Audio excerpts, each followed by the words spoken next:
Adjust the hue of a video in Capcut Mobile tutorial completely for free. If this helped, drop a like, share the video, and subscribe for more. Presets and effects for life, click the link down below and enjoy the tutorial. One is to click video footage, make sure it's highlighted and selected. Then is to go to the bottom hand screen and scroll to the right.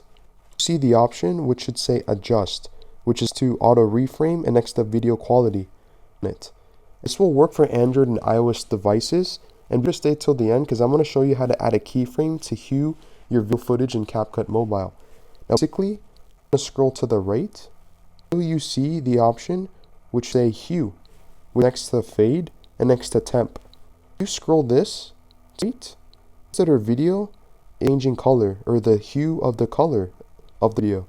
You scroll to the left, it turns color green, scroll to the right. If we make this purple or 50, you click the check mark on the bottom right hand screen, add a keyframe right here, this diamond icon. If we scroll to the right, I'm going to another keyframe, adjust, make sure that the hue now is set to 0, click the check mark. This is what we have. Notice that the color or the hue is changing completely for free.